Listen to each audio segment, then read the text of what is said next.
อยากให้ทุกคนฝึกทำสมาธิแบบลืมตาอยากว่าล่ะคนเฮาใส่ชีวิตมื่นตาหลายก็นอนหลายก็หลับตากันแล้วกันแล้วก็เป็นวิธีที่สามารถทำได้นึกได้ตลอดเวลาเลยบ่ว่าสิทำงานอยู่กับจังสำหรับคนที่ยังห่วงเงินห่วงงานห่วงหนี้ห่วงสินอยู่ก็เฮ็ดไปนั่นแหละแต่พวกเจ้าบ่เฮ็ดไผสิเฮ็ดให้พวกเจ้าต้องเฮ็ดเอาเองมันบ่ล่ะมาฝึกเป็นแล้วเอาอยากรวยก็อยากรวยอยู่ดอกแต่ว่าคิดไปแล้วมันก็บ่อาจสามารถเป็นไปได้ดังคิดกันพยายามหาวิธีหยุดคิดมั่งมันบ่ล่ะโดยการเข้ามาสู่ลมหายใจโดยการอยู่กับการอุณาโลมทรงฌานไปเลยนั่นแหละและอานิสงส์ของการทรงฌานเจริญฌานใน 3-4 เดือนขึ้นไปนี่เฮ็ดเป็นแล้วแต่เฮาก็ขอให้พวกเฮาเฮ็ดทุกมื้อแม่นมื้อละเล็กละน้อยก็จักครั้งละเล็กครั้งละน้อย1ก่อนต้องว่าตั้งให้เอาเองดอกอันนี้ก่อนที่จะหลับนี่ทรงฌานลมหายใจก็อุณาโลมหรือผู้ใดได้อุณาโลมแล้วก็สร้างถ้าผู้ใดเข้าใจคำว่าเว้าเรื่องฌานเว้าเรื่องสื่อมันก็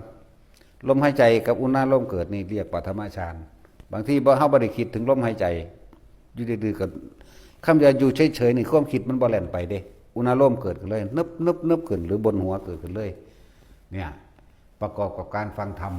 ขึ้นทันทีก็มีคนฟังธรรมองค์ใดก็สั่งขึ้นเบิดนั่นเป็นฌานที่2แล้วเด้ฟังไปเรื่อยๆของมันนั่นแหละถ้าประกอบด้วยการพิจารณาพร้อมที่บ่เป็น2กะสร้างเป็นปฐมอุณาโลมเกิดแต่ว่าความคิดมีวิตกมาถึงคิดใคร่ควรพิจารณาตามข้ออัดข้อธรรมต่างๆที่เพิ่นแสดงไปแต่ว่าล่ะ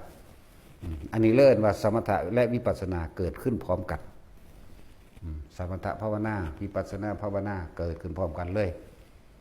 แล้วก็รับไปจากวันละนี่เฮ็ดไปจนรับนี่คือเวลาที่1ที่อยากให้ทุกคนเฮ็ดลักษณะรับแล้วนี่อย่าจิตมันผักมันบ่คิดจะว่าจิตมันมีอยู่มีวิหารละธรรมของมันเองแล้วมันบ่คิดเด้จากช่วงเวลาเขานอนหลับ4ชั่วโมง5ชั่วโมงนี่ก็ตามเวลาที่2คือขณะก่อนที่จะลุกตื่นปั๊บนี่รีบเข้ามาลมหายใจกับอุณาโลมโลดเด้อให้มันจับอุณาโลมได้ก่อนแม้เพียงแค่ 2-3 วินาทีไปได้นี่คือการสืบต่อกันสันตติหมายถึงว่าความสืบต่อความต่อเนื่องจิตสงบต่อเนื่องไหมในระหว่างจิตสงบต่อเนื่อง4ชั่วโมงขณะที่หลับนี่เห็นบ่ล่ะทั้งสั้นล่ะ4ชั่วโมงต่อเนื่องปุ๊บหลังจากนั้นก็ไปทำภารกิจการเงินการงานการยังก็ว่าไปขณะครั้งที่3นี่ในช่วงระหว่างกลางวันนี่เฮ็ดตอนใดก็เฮ็ดเถอะกินข้าวแล้วก็นั่งเบิ่งลมจักหน่อยกันนะจักนาทีหนึ่งกันนะก็เอานี่